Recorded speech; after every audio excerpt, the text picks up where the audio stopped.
So in South Africa, internet trolls are a very serious pandemic we need to address, and it seems as though maybe we're given too much freedom as creators on the net. Shouldn't there be a law against something like this? Or this?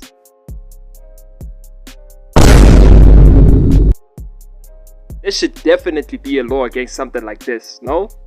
Well, to understand this, we need to understand the birthplace of the trolls. X, which is formerly known as Twitter, is a social media website based in the United States with over 500 million users. It is one of the world's largest social networks. Users can share, post text messages, images, and videos, known historically as tweets. Well, I'm just saying that in case you didn't know.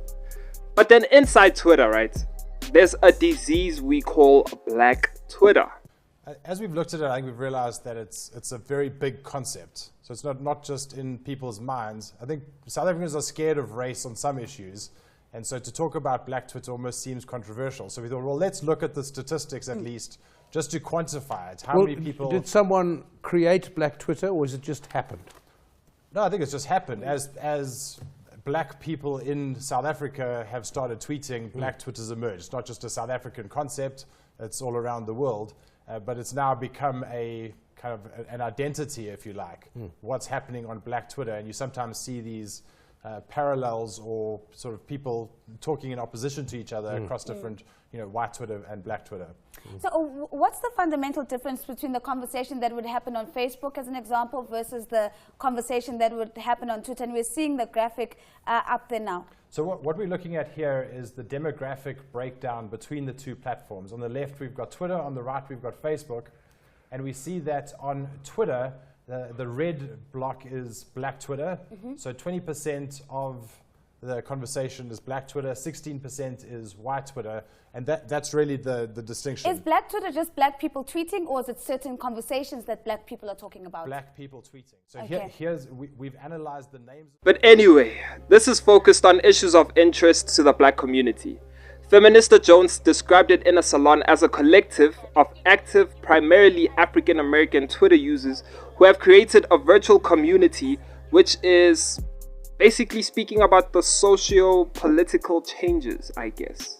So anything that happens, whether it's pop culture or even political issues sometimes, just anything, right? Black Twitter just decides to make either a joke about it, or they decide to talk about it, maybe address the serious issues sometimes, which they actually do, but sometimes it's just for memes and jokes and humiliating people. But a similar Black Twitter community arose in South Africa in the early 2010s. Did you think you were clean? Did you think you were clean? Just because you got yourself a white husband, did you think that you were gonna get away with it? Oh, I got myself a white man, now I'm better. I'm free from the black man, now I'm better. No, Amanda Dufresne. Okay, now, I've seen people say things there, but this man, he took it a bit far, man. She was partying it up on the club. We all saw the video. She was partying it up, popping her booty. Twerk contest on my nuisance. Twerk contest on my nuisance. Slick Talk is a controversial YouTuber who has consistently made news headlines for several reasons. He has had a face-off with celebrities like Casper Nyovest, while this one was a different face-off. But anyway, Big Zulu, and more recently Umini Dlamini and Quinton Jones. Controversial YouTuber Slick Talk has gone off the radar for some months, and it leaves us with the curiosity of his whereabouts, doesn't it? So the 26-year-old is famous for talking about South African celebrities on his YouTube channel with over 70,000 subscribers. And I mean, guys, this guy is popping. He's popping, man. Basically, this guy is my role model. I swear, this guy, Joseph Dari, my role models. Because, I mean, he shares controversial stories about our South African stars, and not that I like to see them suffer, but he's just doing himself, man. He's just saying what he wants. However, his absence might not be missed online, as he's been heavily replaced by the likes of Musa Kaula and myself with Chris Exo.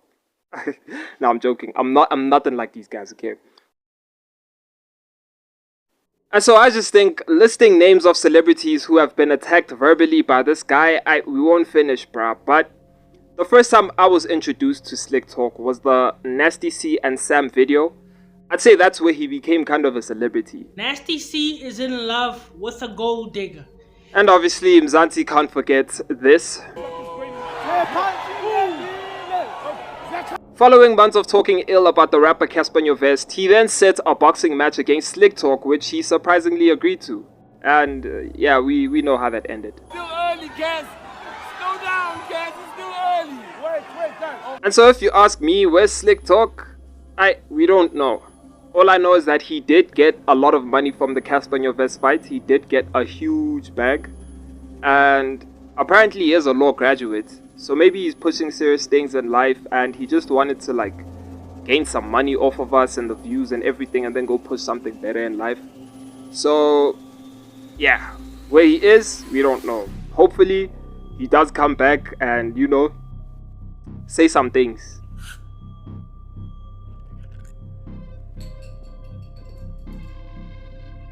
And now for the self-proclaimed Pope of pop culture, Musa Khawula. He once brought audiences huge doses of daily tea.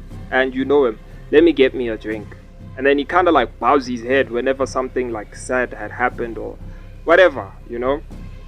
And I must say, even the guests that were invited on his YouTube channel, they were kind of not, they were not safe from his tongue. Because like he just says what he wants, bro. Like he just literally says what he wants. And he became popular for like splashing news, and you know, there was like a lot of skeletons in his closet and other people's closets, and yo man, it's always been clear that Khawula would, you know, I mean, he simply labeled a troll, right? And his social media activities have often put him in hot waters with all sorts, including fellow content creator Mehlali. The feud included threats, petitions, and physical altercations. Musa tried to cancel Mehlali in August 2022, and in July 2023, Mehlali admitted to assaulting him at Leroy's office or something like that. I think it was Leroy's office. Yeah. Is it a recent allegation of assault? There was a report recently, a vlogger who said that you had assaulted him. Musa Khawula. Did you assault him? Who's that? Well, he's been he runs a YouTube blog and has spoken about you and says you assaulted him, you attacked him. I don't know who that is. So you've never seen him? No, I don't know who that is. But you publicly admitted, didn't you? Did you post about it?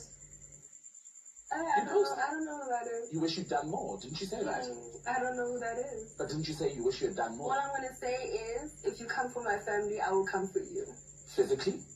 If you come for my family, I will come for you. Full stop. Next question.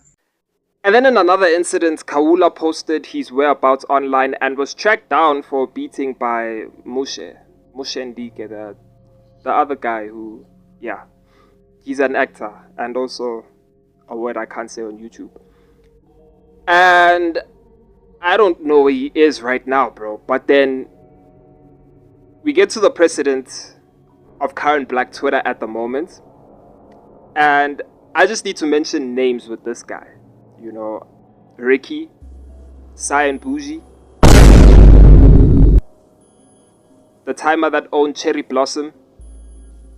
Sorry guys, I didn't know his name, so the guy on Mfirifiri Lenyalo.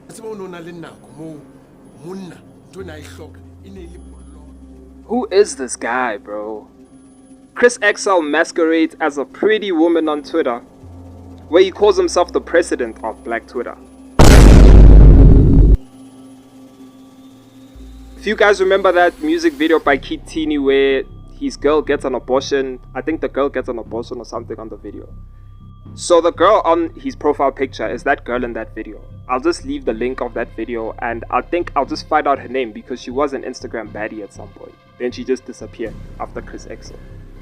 But anyway, this guy's using a photo of a real person and he's trolling other people. Anyway, in that role, this guy savages almost everyone. Primarily women and celebrities. He destroys relationships and just mocks people. And like, this guy, like, bruh, he's putting people through worse than Slick Talk. I'm not gonna lie. A boxing match won't settle this one. A boxing match, it will not settle this one. This guy's a celebrity. He has his own platform with over 1 million followers. And I think Belesimbizelum Pagat. Nabona guys, because that's the best way. Simbizela umphakathi, sidila ngaye.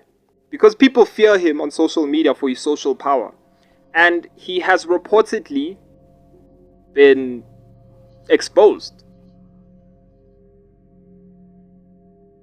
Apparently his real name is Azola Tabane, but obviously kidi allegedly, lidi supposedly, lidi rumor, lidi wabo. So we can't just say things that we don't know. But anyway, Samke has given us more details about him. Apparently he's broke, as expected, didn't complete primary school, and lives in a backwater suburb with a sex worker who has HIV, allegedly. Can I say sex worker on YouTube? Time you were defaulting to treatment. No, that was the time that you was were the last time I defaulting saw the to report. I treatment. actually did nje ensukwini because mina no blame besirat behlekazi. Musa ngizokhuluma into engekho. Musa ngizokhuluma into engekho. Wena you were defaulting with treatment. I advised you as a good friend at Samke. Don't post yourself because now people are dragging. People are noticing that hey, Usam kuphelile manje. I was there for you coming to me. Hey, I comforted you. Yes, I comforted you, telling me about you are HIV positive. What people are dragging you. That's why I comforted you. Mina, I have my own allies. Angazongijoyela amasimba because ngiyazi mina ukuthi yena he was doing whatever that he was doing to gain whatever that he was gaining. No, he got my free nudes and stuff. And I was making money way before he started promote. Angazongisanganela athi mina yimo umpromotile, yimo uyo promoter what. Okay, fine, he did. But like I've never needed him. I never said ukuthi Chris wathini uya oweza game azofuna ama nudes and stuff and then I'm promote. This is business. He says umpeto. He's actually dumb. He's the dumbest dude I've ever met. That's the fucking truth. Chris Exo is super dumb. Azola Tabane is dumb, and that's why he didn't finish matric. My views on this one is like I wish if this can happen each and every after 2 weeks or monthly. She shared a picture of the backwater house and his girlfriend, and here we go. And guys, asbize numphakathi, you know. And just let me know what you guys think about internet trolls. Like, are they helping the culture move forward, or are they destroying the culture? Just let me know in the comments.